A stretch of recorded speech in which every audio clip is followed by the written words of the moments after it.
오늘 말씀의 제목은요, 우리 같이 해산의 수고를 하자라는 것입니다. 한번 제목 한번 따라서 해볼까요? 해산의 수고를 하자. 해산의 수고를 합시다. 우리 인간이 경험하는 고통 가운데 가장 큰 고통이 있다면 바로 해산의 고통이라고 합니다.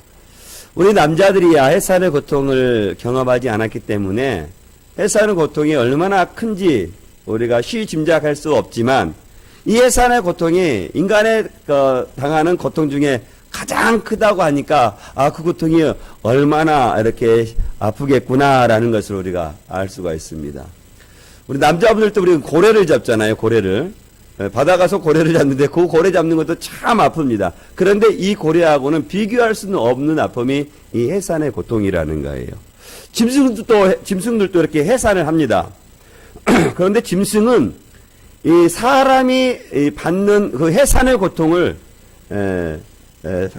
당하지 못하는 거예요. 왜 사람은 그럼 짐승보다 더 해산의 고통이 심할까요? 예, 그렇습니다.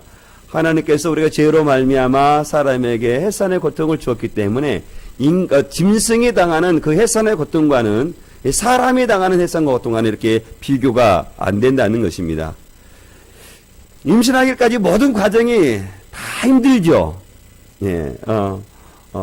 처녀의 몸으로 살다가 배 안에 아이가 이렇게 잉태하면서부터 몸이 배가 점점 불러올 때 얼마나 어려운지 몰라요. 그래서 최근에는 남자분들이 이렇게 여자의 이렇게 해산의 고통이 얼마만큼 힘든지를 이렇게 체험하기 위해서 이렇게 그렇게 하는 그런 어느 단체도 제가 본 적이 있습니다. 그만큼 힘드니까 이렇게 해산의 고통을 좀 같이 이렇게 체험해 보라라고 아마 했을 거예요. 해산의 고통이 얼마나 큰지 분만실에 우리 여자 임산부가 들어갈 때 어떻게 한다고 하냐면 지금은 그렇지 않지만 내가 이 신을 다시 신을 수 있을까라고 걱정하면서 들어가는 이렇게 임산부도 있다고 합니다. 생명을 탄생하는 것이 그만큼 위험스럽고 그만큼 고통스럽다는 것입니다. 그러나 그 해산의 고통이 아무리 크다 할지라도 해산의 고통을 딱 우리가 하고 그 품속에 아이를 안게 되면 그 해산의 고통이 얼마나 컸는지 그거는 이전의 모든 해산의 고통은 다 잊어버리고 아이가 주는 그 품이 그렇게 크다고 합니다. 그래서 그 해산의 고통을 잊어버린다는 거예요. 어디 우리 여자 성도님들은 그러셨습니까? 옛날에 시간이 오래된 일이지만 그 해산의 고통이 참 크다라는 것입니다. 해산의 고통만 이렇게 하고 다 모든 것이 끝나나요? 그 이후에는 뭐 아이를 키우면서 고통이 있어요, 없어요? 이루 말할 수 없죠. 이루 말할 수 없어요. 오전에 보았던 청개구리 같은 아들도 만날 수도 있고 청개구리 같은 딸도 만날 수 있어요. 얼마나 힘든지 몰라요. 그 수고로움이 어디 이루 한 가지 말하겠어요. 먹이는서부터 입히는 그 모든 것까지 다 부모의 수고와 돌봄이 다 가는 것이죠. 마찬가지로 우리의 영혼의 해산의 고통도 마찬가지라는 거예요. 그런데 이 해산의 고통은 이 사도 바울은 생물학적, 우리 여자가 아이를 잉태하고 해산의 고통이 아닌 영적인 해산의 고통, 해산의 수고를 우리들에게 하자라는 것입니다. 사랑하는 성도 여러분들은 우리 믿음의 성들은 지금까지 믿음 생활하면서 그 해산의 수고를 한 번쯤 다 해보셨죠? 이 사도 바울이 말하는 해산의 고통, 영적 생물학적인 해산의 고통이 아닌 영적인 해산의 수고들을 다 해보셨죠? 그리고 또 지금도 해보시는 분도 있고 또 앞으로도 또 그 해산의 수고를 또 하셔야 될 분들이 있습니다. 우리들은 한번 영적으로 해산의 고통을 했다 할지라도 해산의 수고가 끝나는 게 아닙니다. 우리는 해산의 수고를 하고 또 해산의 수고를 하는 거예요. 요 사이는 젊은 사람들이 결혼을 하고도 아이를 절로 이렇게 낳지를 않아서 해산의 수고를 많이 해봐야 몇 번 합니까? 많이 하면 몇 번 해요? 2번 하면 정말로 많이 해요. 2번이면 다중이로 들어갈걸요? 1번 정도 하고. 또, 심지어는 그 해산의 수고를 하지 않은 젊은 사람도 있어요. 그런데 우리는 영적으로 해산의 수고를 몇 번을 해야 되냐면요. 예, 언제까지 해야 돼요? 언제까지 해야 돼요? 죽을 때까지 해내 수고를 해야 돼요. 오늘 내가 한 명의 영혼을 품고 내가 해산의 수고를 했다 할지라도 또 그 해산의 수고, 다른 사람을 또 해산의 수고를, 우리는 우리의 생물학적으로 한 사람, 두 사람을 우리가 해산의 수고를 할 수 있지만 우리는 영적으로 수많은 사람들을 해산의 수고를 할 수 있어요. 또 해산의 수고를 했다 할지라도 그 해산의 수고가 멈춰지는 것이 아니고 예, 끝까지 해야 되는 것이죠. 어때까지? 우리가 죽을 때까지 해산의 수고를 하고 내가 믿음으로 다른 사람을 낳았다 할지라도 우리가 거기서 끝나는 게 아니에요. 믿음의 장성한 분량에까지 그 사람들을 자랄 때까지 어떻게 해야 돼요? 돌봐주고 이끌어줘야 돼요. 우리 해산의 수고는 끝나는 게 아닙니다. 계속해서 해산의 수고를 해야 됨을 성경은 우리들에게 말씀하고 있는 것입니다. 자, 여러분들은 그 해산의 수고를 계속해서 할 수 있기를 주의 이름으로 축원드리겠습니다. 오늘 사도 바울은 갈라디아서 1장에서부터 오늘 본문 앞에 있는 4장 11절까지 어떤 말씀을 하냐면 믿음으로 말미암아 구원을 얻은 거에 대해서 말씀해요. 우리의 구원을 얻는 것은 율법의 행위가 아니라 믿음으로 말미암아 구원을 얻었다라고 말씀하고 있어요. 이게 사도 바울은 갈라디아를 통해서 무엇을 강조하냐면 믿음이라는 것을 강조해요. 왜 사도 바울이 갈라디아 교회 성도들에게 그 믿음을 강조하고 있을까? 사도 바울이 갈라디아 교회 성도들에게 믿음을 강조하는 이유가 있었습니다. 왜냐하면 갈라디아 교회 성도 안에 믿음을 받지 않고 믿지 않고 교회 안에 들어온 사람이 있었을까요? 없었을까요? 성도들 가운데는 믿음을, 십자가의 복음을 믿고 믿음을 듣고 믿고 교회 안에 들어와 있는데 교회 안에 가만히 들어온 거짓 교사들이 있는 거예요. 십자가의 복음만 믿으며 구원을 얻는다고 교회 안에 들어왔는데 교회 안에 가만히 들어온 거짓 교사들, 거짓 선지자들이 뭐라고 말하냐면 야, 사람이 구원을 얻는데 어떻게 믿음으로만 구원을 얻을 수 있냐? 야, 생각을 해봐라. 우리의 믿음이 그렇게 값없는 것이냐? 그러니 우리가 율법을 행해야 되지. 율법이 원하는 할례도 행하고 율법이 요구하는 것들을 행해야 구원을 받지 어떻게 믿음으로만 구원을 받느냐라고 거짓 교사들이 믿음을 가지고 온 성도들에게 유혹한 거예요. 그러니 그 유혹을 우리 성도들 같이 단단히 유혹에 넘어가지 않으면 좋을 텐데 갈라디아 교회는 이방인이고 또 믿음의 초신자들이기 때문에 그 거짓 교사의 가르침에 넘어간 사람이 있었을까요? 없었을까요? 있었어요. 있었어. 아, 그렇구나. 그런가 보구나. 나는 바울에게 믿음으로만 십자가의 복음만 믿으면 내가 구원을 얻는다고 말하는데 내가 잘못 들었나 보다 라고 그렇게 의심하고 그들의 거짓 가르침에 현혹돼서 빠져가는 사람이 있는 거예요. 그런 성도들에 대해서 사도 바울이 뭐라고 말하냐면 율법이 아니라 믿음이다 라고 말하는 거예요. 그래서 믿음을 강조하고 있는 거예요. 율법이 지키기가 쉬워요, 어려워요? 율법이라는 것이 저 여러분들이 말하는 것처럼 그렇게 쉽지가 않아요. 율법을 지킨다는 건 어렵습니다. 그리고 율법을 한 가지를 지켰다고 해서 율법이 요구하는 그 모든 것들을 지키면 한 가지만 지키지 않는다 하더라도 율법을 지키는 게 돼요. 지키지 않는 게 돼요. 만약에 율법이 요구하는 것이 만약에 100가지가 된다고 해요. 그래서 내가 율법대로 살려가려고 내가 99개의 율법을 다 지켰어요. 그런데 한 가지를 지키지 않으면 그 율법을 지키는 사람이 되는 거예요? 율법을 지키지 않는 사람이 되는 거예요? 율법을 지키지 않는 사람이 되는 거예요. 그러니까 율법으로 우리가 구원을 얻는다는 것은 참으로 어려운 것이죠. 그런 우리들에게 예수 그리스도께서 오셔서 그 율법을 완성케 하시고 우리가 예수 그리스도를 믿으면 구원을 얻는다고 하니 얼마나 복된 소식입니까? 그 복된 소식을 듣고 교회 안에 들어왔는데 그런 교사들이 있는 거예요.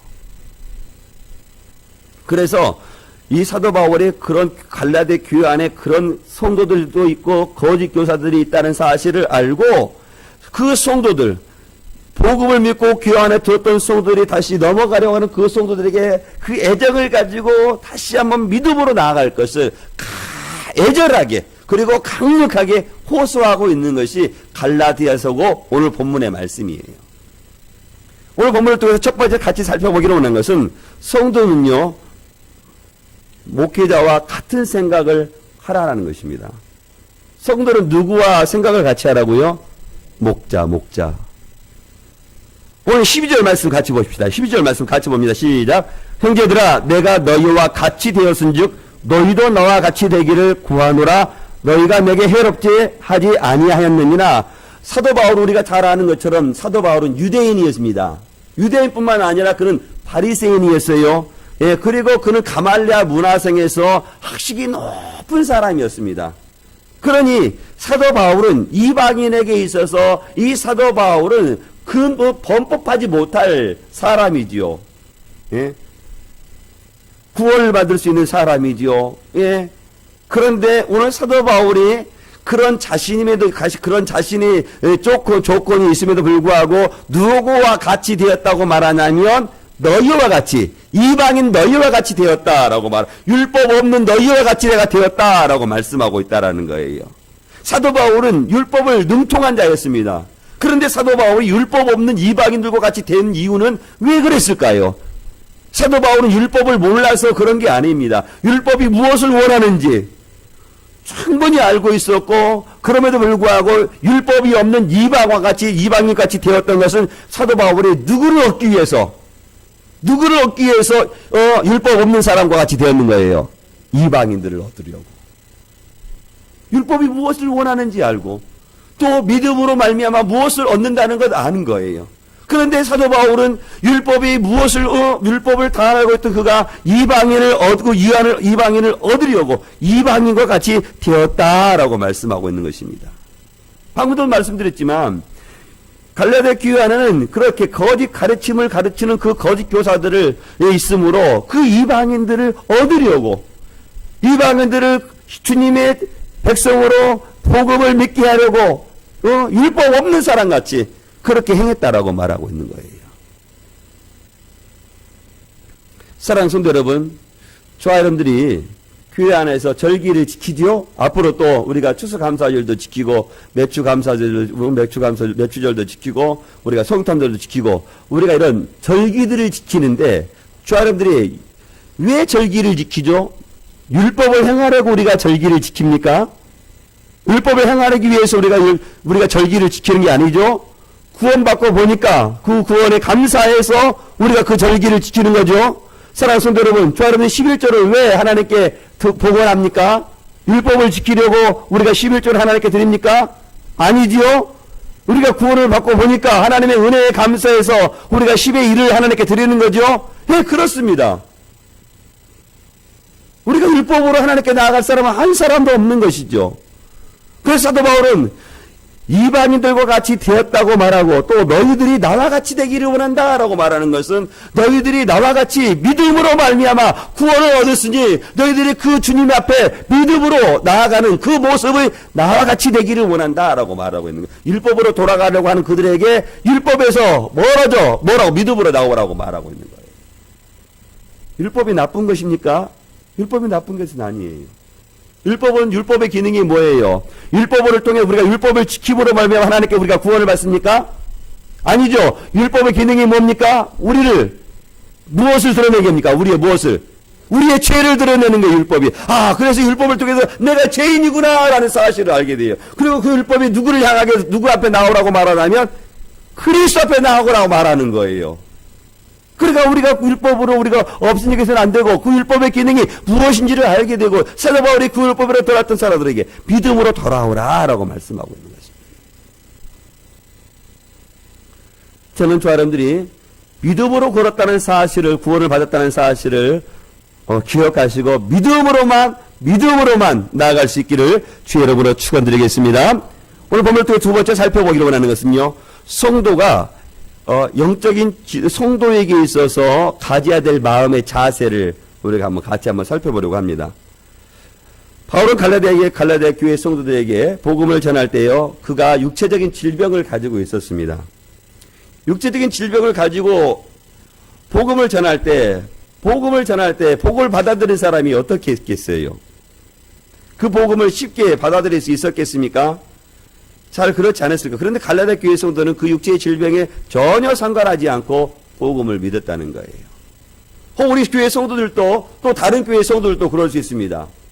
어느 교회 목회자가 이렇게 질병을 앓을 수 있어요. 이렇게 이렇게 심한 질병을 걸릴 수 있고 약한 질병도 걸릴 수 있습니다. 그런데 그걸 보고 아이고 어떻게 다르게 생각해서는 안 돼요. 예. 다르게 생각한다는 것은 마치 믿음 없는 것처럼 저분에게는 능력이 없는 것처럼 생각해서는 안 된다는 거예요. 오늘 사도 바울은 자신의 육체의 질병을 가지고 있음에도 불구하고 갈라디아 교회 성도들은 그것 때문에 복음을 받아들이는데 전혀 문제가 되지 않았어요. 그것도 사도 바울이 그 육체의 질병을 가지고 있다는 사실을 갈라디아 교회 성도들이 몰랐던 게 아닙니다. 다 알고 있어요. 그럼에도 불구하고 복음을 전하는데 그 육체의 질병이 전혀 문제가 되지 아니했음을 우리에게 말씀하고 있는 거예요. 우리 14절 말씀 같이 볼까요? 같이 보겠습니다. 시작.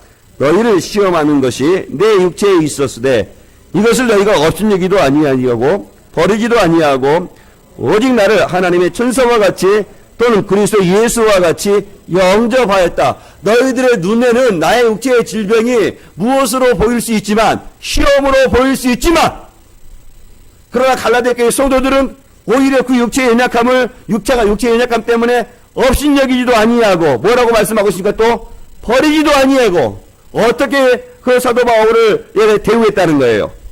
천사와 같이 예수 그리스도와 같이 어떻게 했다고 말씀하고 있습니까? 영접했다라고 말씀하고 있는 거예요. 충분한 약점을 가지고 있었어요. 오늘 본문에서 말씀한 같이 갈라디아 교회 성도들이 사도 바울을 바라보면 육체의 시험을 들 만한 충분한 육체의 그런 시험거리가 있었음에도 불구하고 그것 때문에 복음을 받아들이는데 전혀 그렇게 반응하지 않았다는 거예요. 오히려 그걸 업신여기지도 아니하고 버리지도 아니했다는 거예요. 얼마나 아름답습니까?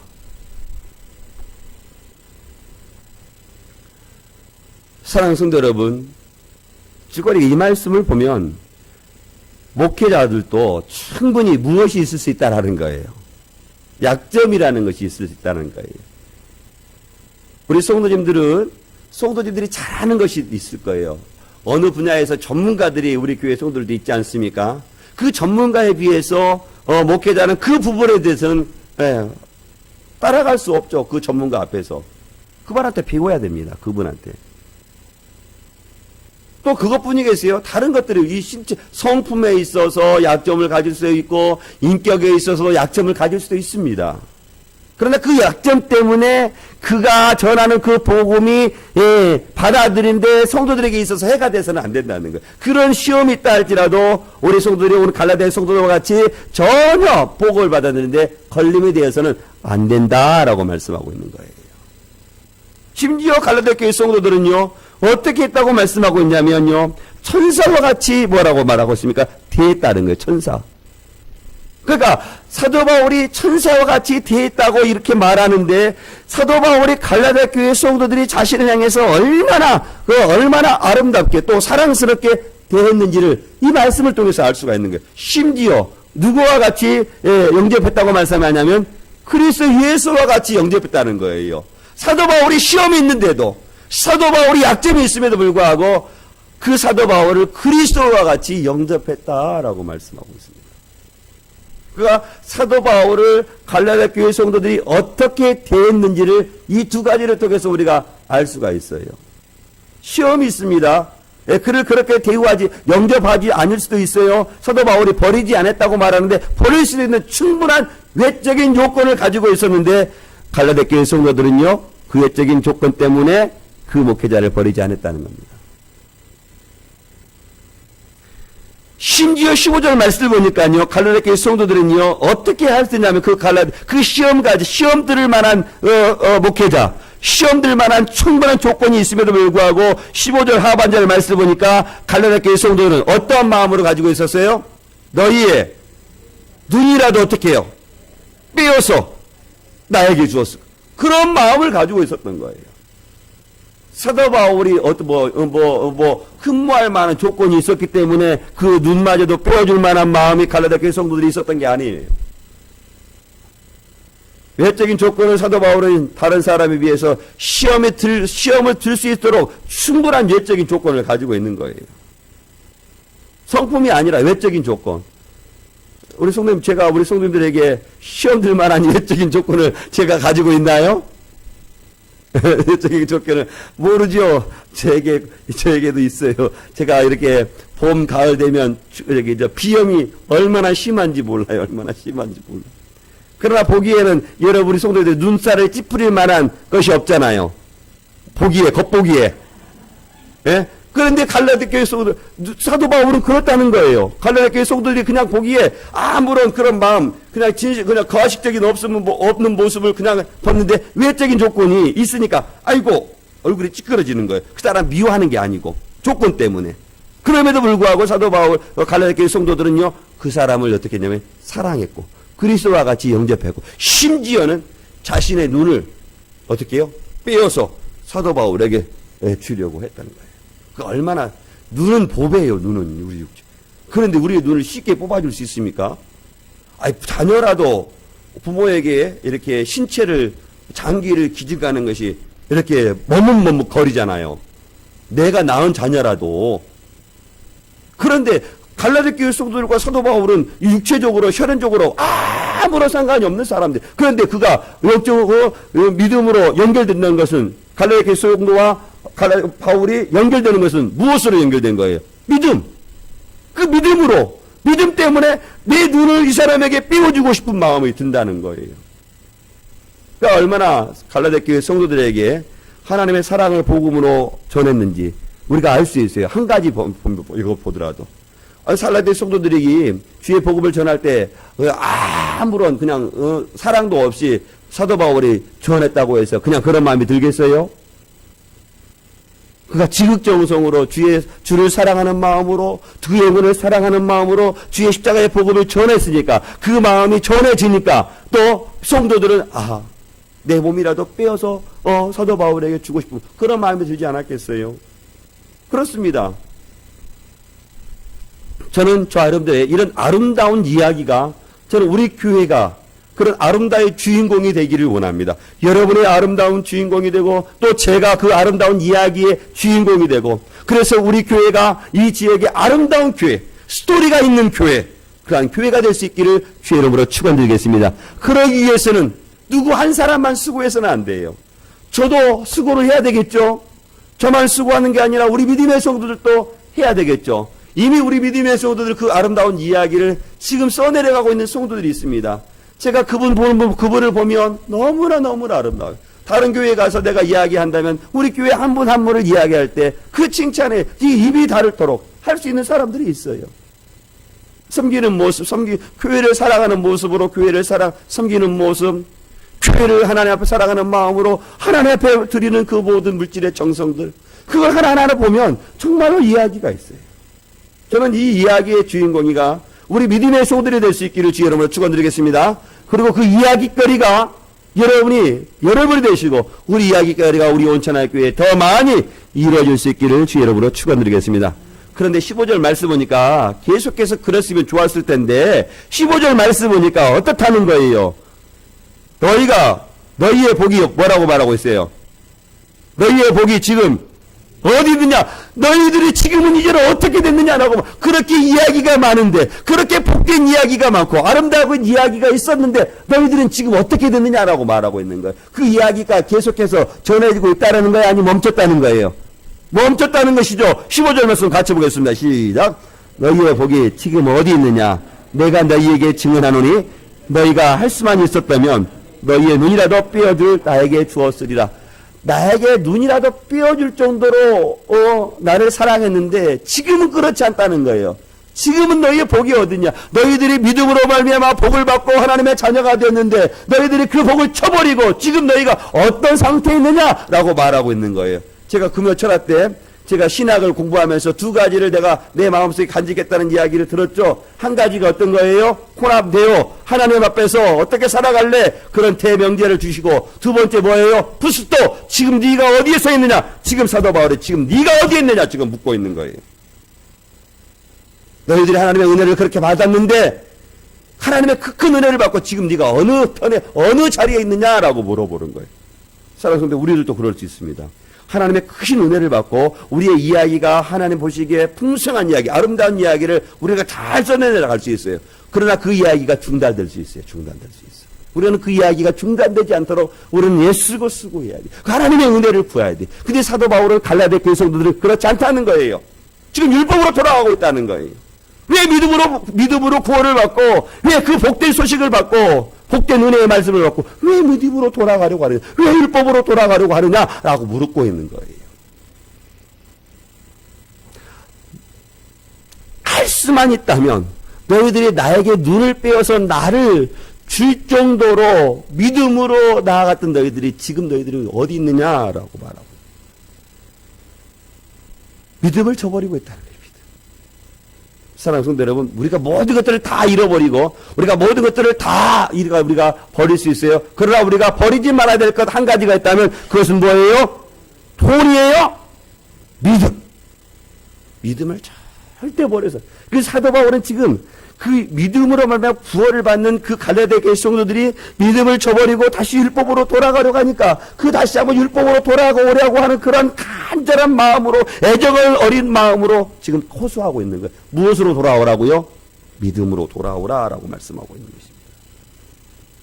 믿음으로 돌아오라 하라고 말하는, 율법에 너희들을 구원하지 못한다. 오직 믿음이라라고 하는 참된 말을 하니까 갈라디아 교회 성도들은 뭐라고 말했습니까? 16절 말씀, 사도 바울을, 그렇게 말하는 사도 바울을 어떻게 얘기했다고 말씀하고 있어요? 원수처럼 여기고 있다. 얼마나 세뇌받았든지. 신천지들이 그럴 수 있어요. 신천지. 우리 교회 성도들이 교회를 복음을 잘 믿다가 돌아가서 신천지로 빠지게 되면, 우리가, 그건 아닙니다. 복음으로 돌아오세요. 믿음으로 돌아오세요. 회개하시고 오세요. 라고 말한다면 그 사람이 어떻게 생각할 것 같아요? 그러니까 이렇게 참된 말을 하면 그 사람들이 오늘 본문의 말씀과 같이 우리를 어떻게 생각할까요? 원수처럼 생각해요. 복음을 말하는 거예요. 지금 갈라디아 교회 성도들이 그렇다는 거예요. 율법으로 돌아갔던 자들에게 율법을 다시 복음으로 돌아오라, 믿음으로 돌아오라 이렇게 말하니까 그들이 원수가 되었다라고 말씀, 원수처럼 대하고 있다라고 말씀하고 있는 거예요. 그러면서 오늘 17절 말씀을 보니까 그 갈라디아 교회 안에 있는 율법주의자들이 어떻게 행했냐면 그 행동을 보니까 열심을 내는데 좋은 뜻으로 열심을 내고 있다라는 거예요? 아니라는 거예요. 열심을 냈는데 좋은 뜻으로 열심을 한 거예요? 아니라는 거예요. 그 열심을 내도 좋은 열심도 있고 좋은 뜻이 아닌 열심도 있어요. 열심히 한다고 해서 다 좋은 게 아닙니다. 바른 것을 옳게 할 때 좋은 것이 되지, 바르지 않은 것을 아무리 열심을 한다 하도 그것은 좋은 열심히 하는 게 아니에요. 좋은 것을 해치는 것이 되는 것입니다. 우리들도 그럴 수 있어요. 우리 믿음의 성도들도 하나님의 일을 하면서 저는 우리 믿음의 성도들이 좋은 뜻으로 선한 마음으로 열심을 낼 수 있기를 주의 여러분으로 축원드리겠습니다. 그런데요, 그렇지 않을 수도 있다라는 거예요. 오늘 갈라디아 교회 안에 보십시오. 열심을 내는 것은 좋은 뜻이 아니다라고 말씀하고 있잖아요. 유대 율법주의자들이 너희들에게 열심을 내는데 그 열심은 너희들에게 좋은 뜻이 아니다라고 말하고 있는 거예요. 유대 율법주의자들이 어떤 열심을 냈기 때문에요. 율법으로 돌아야 한다. 할례를 행해야 된다. 너희들이 여러 가지 많은 것들을 해야 된다. 라는 그 율법주의로 돌아가는 그 열심을 하는 그 좋은 열심은 좋은 뜻이 아니라는 거예요. 그러니까 우리가 하나님의 일들을 섬길 때 좋은 열심이 있는가 하면 좋지 않은 열심이 있을 수 있어요. 내가 은혜 받고 나서 하나님의 은혜에 감사해서 하는 그 모든 열심은 다 좋은 열심일 수 있어요. 그러나 내가 이 일을 함으로 말미암아 하나님께서 나에게 내려주시는 그 보상을 바라보고 그것을 한다면 그 열심은 좋은 열심일까요? 좋지 않은 열심이 될까요? 좋지 않은 열심이 될 수 있는 거예요.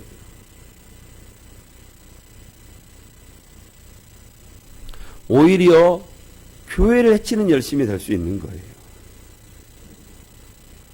그래서 사도 바울은 18절에서 우리들에게 뭐라고 말하면 어떤 일에 열심을 부으라고 말하면 좋은 일에, 바른 일에, 주님 기뻐하시는 일에 열심을 품으라 라고 말씀하고 있는 거예요.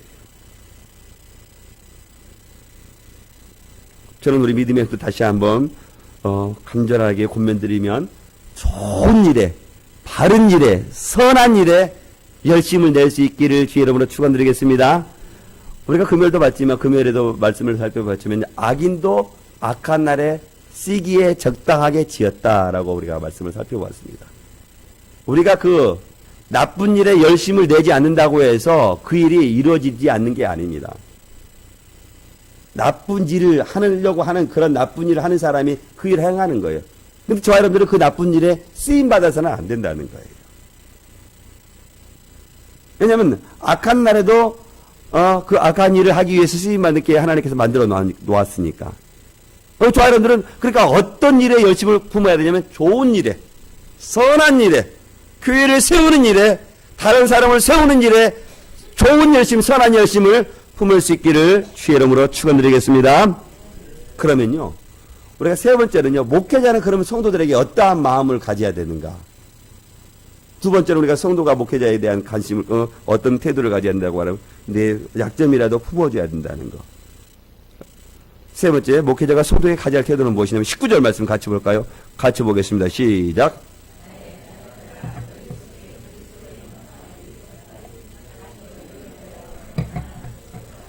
목회자는 성도 한 사람을 한 사람을 어떠한 마음으로 품어야 되냐면요, 해산하는 수고를 가지고 품어야 된다는 거예요. 저는 우리 믿음의 성도들이 너무나 좋으신 분들이 너무나도 좋아서 너무나도 많아서 목회하는데 어려움을 주지 않지만, 예, 그런데 이 본문의 말씀과 같이 목회자가 한 교회를 이렇게 세워가고 섬겨가면서 있으세요, 정말로 우리 자매님들이 열 달을 품는 것 같이 해산의 고통을 품어야 될 사람이 있어요. 성도들 가운데. 다 양과 같은, 우리 성도들은 다 양과 같은 성도들이지만, 우리 교회를 조금만 벗어나면 한 교회만 걸쳐 지나가면 그 교회 같은 교회, 양 같은 성도들이 다 무엇으로 변하냐면요. 무엇으로 변할까요? 우리 교회 성도 말고, 다른 교회 성도들이니까 크게 말해봐요. 예? 양 같은 성도들인데 늑대처럼 변할 수 있어요. 예. 그래도 그 목회자는 그 자신을 물어뜯는 그 성도를 어떻게 해야 돼요? 버려야 돼요? 해산의 수고를 감당해야 돼요? 해산의 수고로 감당하라는 거예요. 해산의 수고를. 해산을 수고를, 말이, 그렇지. 그냥 나 자매님들은 이 아이를 품을 때 이 아이가 내가 해산의 수고를 낳지만 이 아이가 나에게 아무런 해를 하지 않잖아요. 오히려 기쁨을 주잖아요. 그런데 목회자들은 그에게 해산의 고통을 할 때 어떤 아픔이 들겠어요? 자신을 물어뜯고 이렇게 하고 하는데, 해산하기가 쉬워요, 어려워요? 10달 동안 품기가 쉬워요, 어려워요? 그래도 목회자는 그 성도 한 사람 한 사람을 해산의 고통을 하면서 그 사람을 그리스도의 사람으로 우리가 장성에 불러니까 자라나게 해야 되는 거예요. 내 마음에 들지 않는다고 해서 안 돼요. 절대 안 돼요. 절대 안 된다고 하니까 저를 물어뜯으면 안 돼요. 저 시험 들어요. 저 마음이 약해서 충분히 이해 안 해도 안 되지. 그래도 목회자는 품어야 돼. 해산의 수고를 해. 그런데 그렇지 않은 사람들이 더러 있어요. 물론 대부분들은 다 품지만, 한 사람 한 사람을 천하보다 귀하게 여기고, 한 영혼이 천하보다 귀해서 그 한 사람을 어떻게 하면 교회 안에 들어오게 하려고, 예, 그렇게 다 수고하지만, 어쩌다가 한 사람들은 그렇다는 거예요. 제가 어쩌다가 한 사람을 만났거든요. 그래서는 안 돼요. 해산의 수고를 반드시 해야 되는 거예요. 예, 고통을 느껴야 되는 거예요. 예, 우리 임직자들도 다 이렇게 해산의 수고를 해야 됩니다. 임직 받을 분으로 선출되신 분들도 이 해산의 수고를 해야 돼요. 해산의 수고를 해서 주께서 원하시는 믿음의 장성의 분량에까지 자라나야 됩니다. 우리 임직자로 선출되신 분들 특별히 정말로 다시 한번 권면드립니다. 그 해산의 수고를 해야 됩니다. 그 해산의 수고를, 어떤 해산의 수고를 우리 믿음의 성도들이 해야 될지는 제가 우리 믿음의 성도들에게 하나하나를 구체적으로 말하지 않아도, 우리 믿음의 성도들이 내가 어떤 해산의 수고를 해야 되는지 스스로 아셔야 돼요.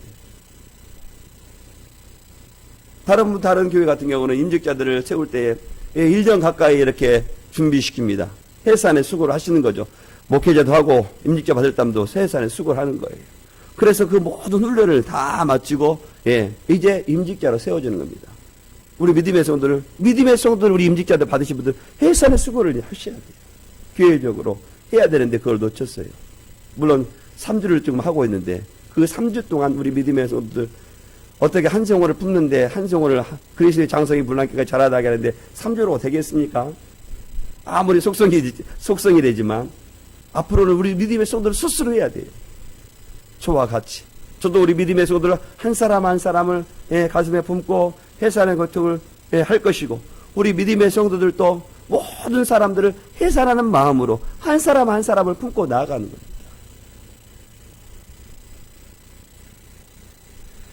저는 우리 믿음의 성도들이 저는 우리 믿음의 성도들을 해산하는 마음으로 여러분들을 품고 여러분이 믿음의 성도들 저를 해산하는 마음으로 여러분은 저를 품을 수 있기를 주의 이름으로 축원드리겠습니다. 우리 모두가 다 그 해산의 수고를 거쳐야 되는 거예요. 사도 바울은 이 복음, 믿음이라는 이 복음의 진리를 세우기 위해서 복음에서 믿음에서 멀어져가는 갈라디아 교회 성도들을 다시 한번 어떻게 하냐면 해산의 수고를 하겠다는 거예요. 너희들을 버리지 않겠다는 거예요. 너희들이 율법으로 돌아갔지만 너희들이 믿음으로 다시 한번 돌아오기 위해서 내가 해산의 수고를 내가 하겠다라고 그리고 믿음으로 나아가겠다라고 말씀하시는 거예요. 그런데 조건이 하나가 있다는 거예요. 20절 말씀 뭐라고 말씀하냐면 20절 말씀 같이 보겠습니다. 시작.